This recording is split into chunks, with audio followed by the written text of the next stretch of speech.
best in radio. It's all about what's next. Go to financialsurvivalnetwork.com and sign up for your free weekly newsletter. You'll also get 3 free reports. The Financial Survival Network.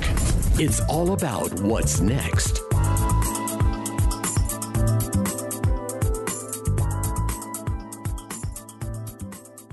And welcome. You are listening to the Financial Survival Network. It's Kerry, Lutz, and a turmoil on the political front means turmoil on the economic front, which means that you've got to do more to protect your wealth in this country than ever before.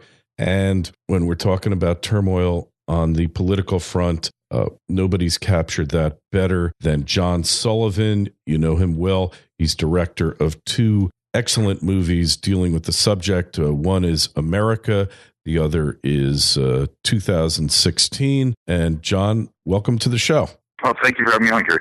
Hey, and we really like America. Haven't seen it, but I've read the reviews and I've seen the trailer, and you're kind of a novelty out there in Hollywood, aren't you? A little bit of one. It used to not be that.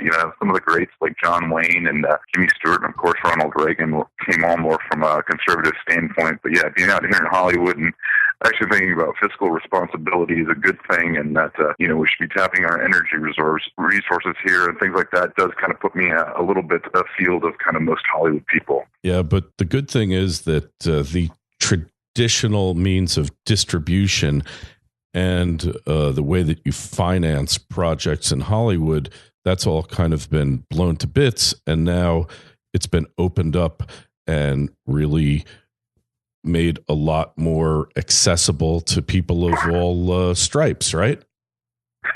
Yeah, we're in a unique situation, too, because we have outside investors. We're able to kind of use the systems within Hollywood that work for us and abandon the ones that don't. We also make sure that we maintain our own creative independence, allowing us to kind of go after the issues we want to kind of see and talk about. I mean, if you were talking about making a political film about Barack Obama in 2012, this town definitely wasn't warm and receptive to that message. But we saw that the country was, that movie did over $33 million. And I remember being in a bunch of meetings early on, and, nobody had ever heard of Dinesh D'Souza within Hollywood. And they all thought I was crazy talking about how, this Indian intellectual guy, immigrant, is going to walk around the world investigating Barack Obama. And it was kind of like, well, good luck with that, buddy. We'll see you on your way to the loony bin or something. And then the movie does as well as it does, and kind of opened up some eyes. I also thought there was actually a number of conservatives that are kind of closeted, because I got all the requests from celebrities who wanted to see the movie, and afterwards a number of them came up. Some were very outspoken, like John Boyd. John Boyd's been a huge supporter of ours, both on 2016 and America. John's a great patriot and cares deeply about this country. He's been very outspoken, but there were a lot of others that were kind of closeted that came up and said, hey, I really like the movie. I'm glad you guys did this, but, they weren't willing to kind of come out yet with their viewpoints. Yeah, well, I guess you have to reach a certain point, either in your personal development where you're just willing to lay it on the line, or financially, career-wise, where you've gotten to the point where you're kind of invulnerable, right? Yeah, and I think that's what we see with a lot of people, whether it be Kelsey Grammer or John Voight, even like Nick Searcy, actor on Justified. These guys are kind of establishing their career, and they're kind of at a point where they can, they're not made or break by, if they got one project or not coming up. So that's part of it, but we're seeing other people like Stacey Dash. She supported Romney in 2012, which was very unpopular. She's now on Fox News. But, she's kind of remained vocal, and Stacey's been fantastic being out there and being an articulate spokesperson for a more conservative, right-of-center viewpoint. Yeah, and looks like everything that the right said about the current occupant of the White House pretty much came true, didn't it? Yeah, we were kind of scoffed at when we kind of made 2016 and we talked about, this caliphate forming through the Middle East, that there'd be consolidation of radicalized Islamic power spreading out through that. And, people were like, oh, that's just kind of crazy. That's nuts. That's just fear-mongering. Well, we've seen that come true. We've also seen that, Obama really hasn't eased up on the debt. The Fed continues to print money. This quantitative easing is still continuing at record levels and increasing in some respects. So, all the elements we talked about in 2016, had we known that this president would follow that script so closely, I wish we would have written it a little bit differently. But we are seeing these things come true, and, we've seen America diminished. That, I believe, has been his intention the whole time. And I think it's been hard for people to wrap their mind around that. But we actually have a president who doesn't want America to be number one. He just wants it to be another kind of member sitting around a table rather than kind of leading the way. Yeah. And, well, many of you out there never had any doubt what the intention was. But yeah, we're at this point now where, I think 64% in the latest survey, 64% of the people said that the government could not accomplish or had no faith in the government to accomplish anything, basically. Shocking. Well, but, I think we've always kind of had a low for quite a long time. I think we've always kind of subconsciously maybe always understood that, whether it be having to wait at line at the Department of Motor Vehicles or postage or post offices or whatever. We've always kind of understood that, the government doesn't do things well in this sense. But, it's always been this power struggle because, people want power within Washington, and I would blame both parties for this in that sense. And so, we haven't limited the size of our government. And I think we've understood, that government doesn't operate in these areas well. But we have this power struggle because people want to see, power consolidated in the federal government for other reasons. So it's kind of been this situation where we've understood one thing and we continue to operate the other way, or elect officials that continue to do this. Now, I do think there's a group that wants to see consolidated power within the federal government happening. But I think most Americans understand that they just can't operate and do these things well. Now we have them kind of moving into our healthcare on this issue. We see consolidation now happening, in various kind of on a local level with the federal government, on local level with transportation projects, all this kind of stuff. And so I think rather than moving politics to a local level, we've been consolidating power into the federal government more and more. And I think people are finally just, again, reawakening to the actual fact that it doesn't do it well. Yeah. And not to mention healthcare.gov, which was an epic fail and continues to be an epic fail. And now we see prices, going through the roof. Oh, absolutely. I mean, I'm a small business owner in the sense that, I have to kind of provide my own insurance and everything that. And I've consistently been seeing 20% increases over the last couple of years on our health insurance. And, it's very disconcerting when, you start putting out and saying, hey, I have to make to protect my family of 4. And, we don't even have the best level of healthcare coverage. Every year I've got to earn at least, I think it's $19,000 a year to cover our healthcare costs right now, as an independent business owner. And, that's kind of a scary thing to start off $20,000 in the hole just to protect your family every single year. So, yeah, this is not going to be a good situation. I don't think this kind of ends cleanly for us in a way. It's going to take a lot of effort and a lot of work to kind of unwind this. And, it just shows again how the government overreach and the tentacles of large federalized government moves in and does not work for us on a local level. Yeah. And the examples, the failures of the government, especially recently, it's just mind numbing, one failure after the other. And yet, we never really have a debate over the proper scale and role of government in America today. It's just the answer is always assumed effectively by the proponents of ever expanding government, No, absolutely. And, hopefully, citing the number you said earlier, we're looking at 2/3 of the people finally understanding, again, I think just a reawakening to the fact that the government doesn't do a lot of these things very well. And therefore, should they kind of regulate stuff and kind of oversee? Yes, I think with a light hand, that's the role of government in that sense. But, when they start like mandating things like healthcare, we've moved into a whole different realm of what's going on there. Oh, yeah, for sure. And so when you were making America, and then pretty much was a hit, what was the biggest surprise, when you were making the movie and then its reception?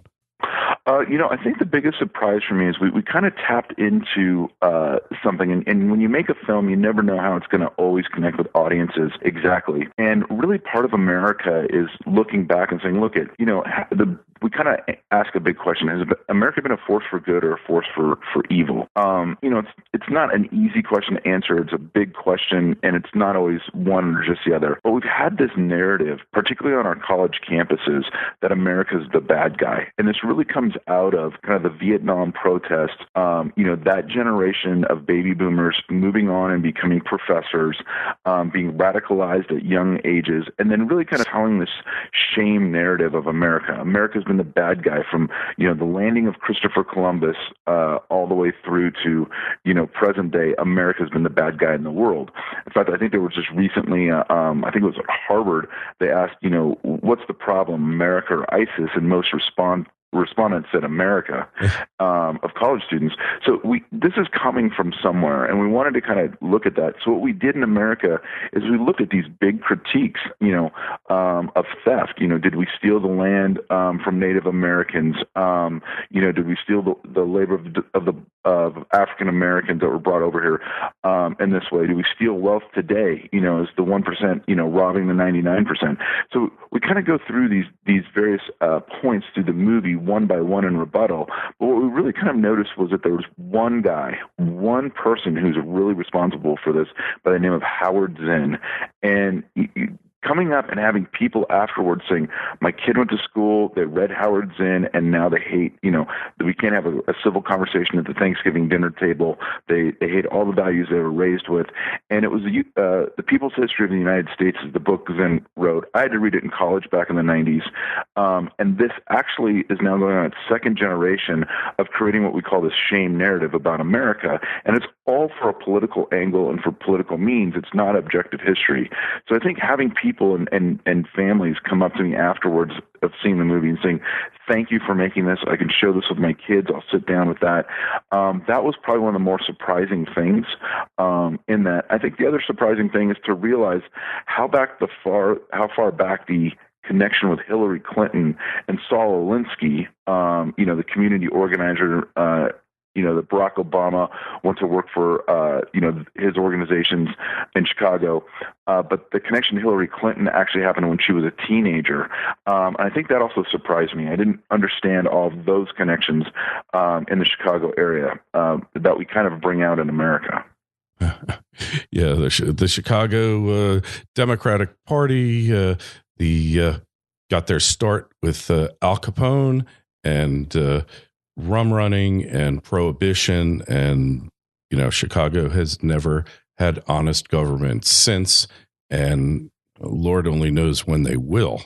One party rule. Hey, Dinesh D'Souza.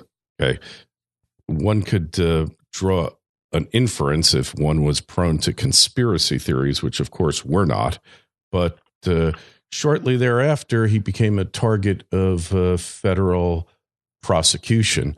Think there's any connection? I think it's funny, Kerry, that the FBI did a routine investigation that only turned up one person that they found who happened to be probably one of the more vocal critics of the president on a campaign finance contribution.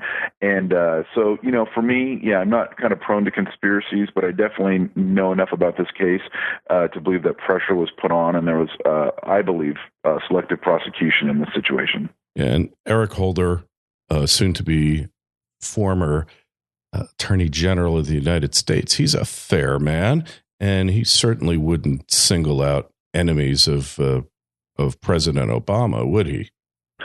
Oh no. Yeah, we could argue that he's very fair, and that this has been all just kind of a very routine situation, and there's been nothing out of the norm of why this investigation happened. So absolutely, I fully agree with you on that. Yeah, and fortunately, I met Dinesh out in Las Vegas at Freedom Fest, and fortunately, he avoided any jail time in this. And like you said, the bizarre thing here, You know, one other prosecution for the same crime that he did. And this White House seems to be rather thin-skinned, especially compared to others, you know, that got a lot more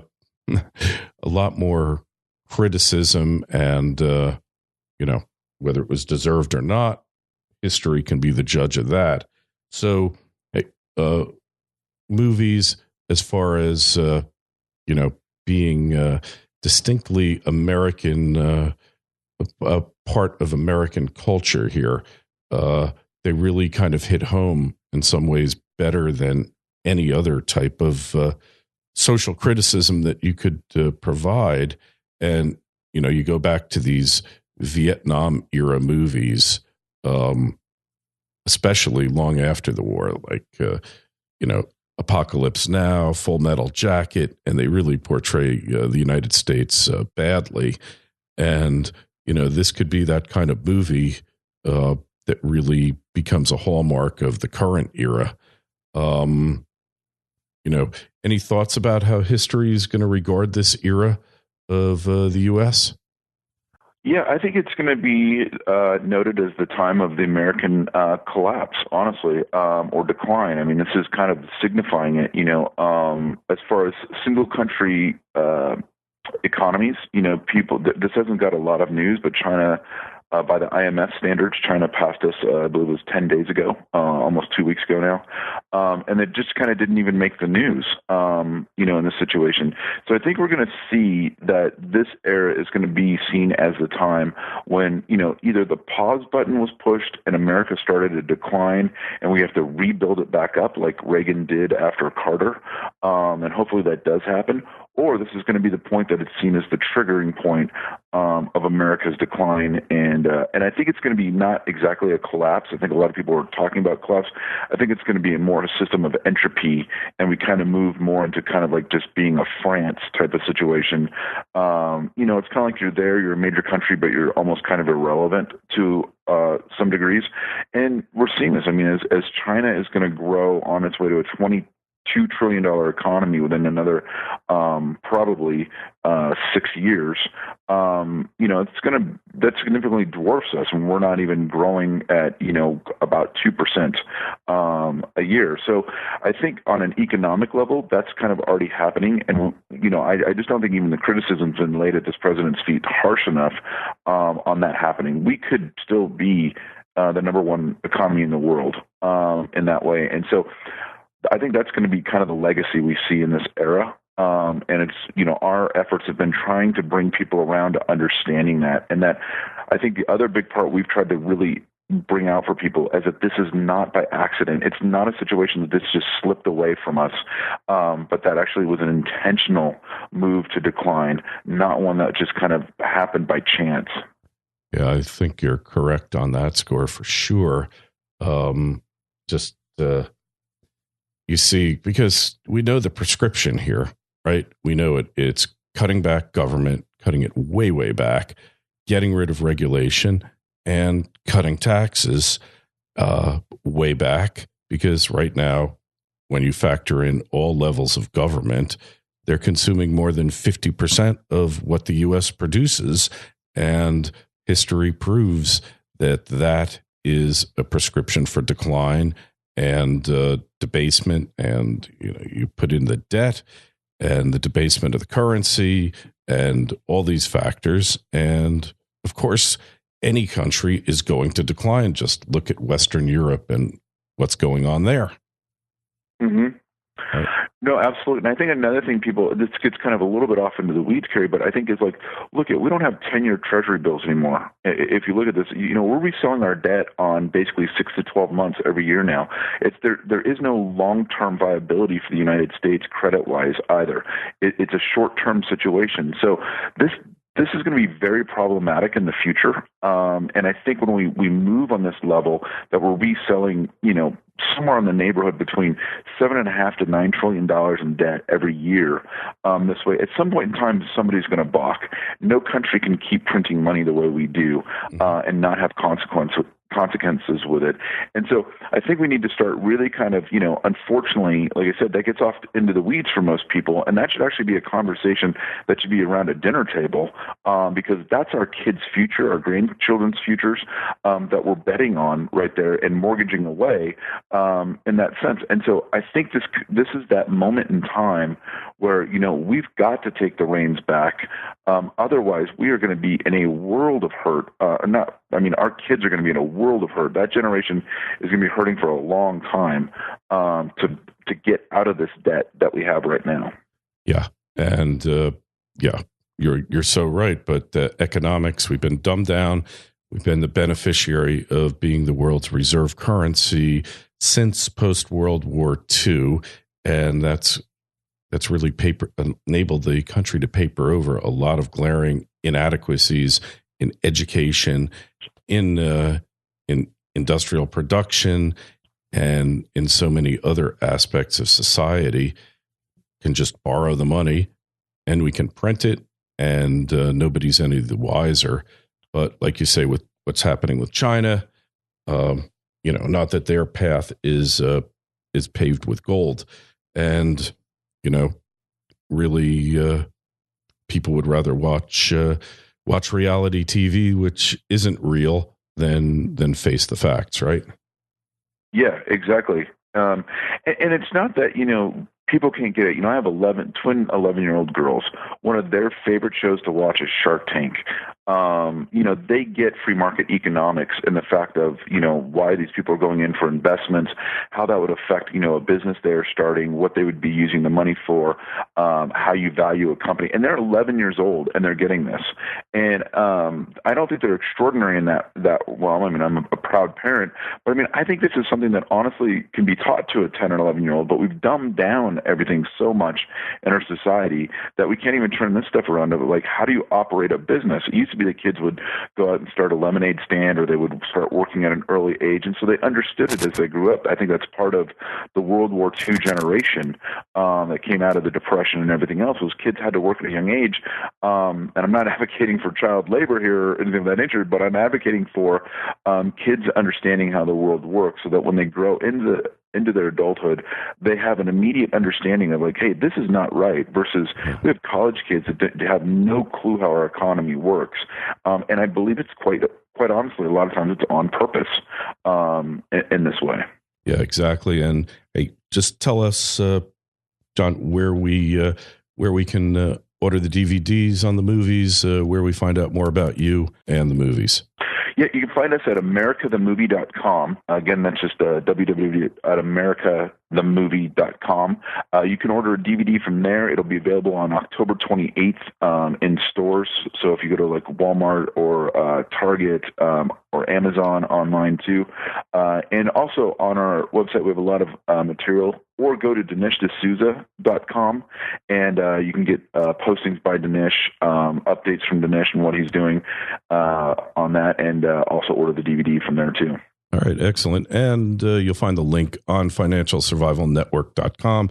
Sign up for our newsletter and take a look at the site. A lot of alternative info sources that cover exactly what John and I were talking about. And John, good luck, and can't wait to see what you got in store for us. All right. Thank you very much, Kerry.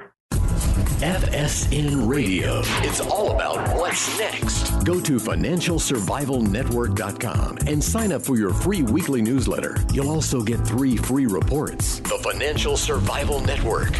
It's all about what's next.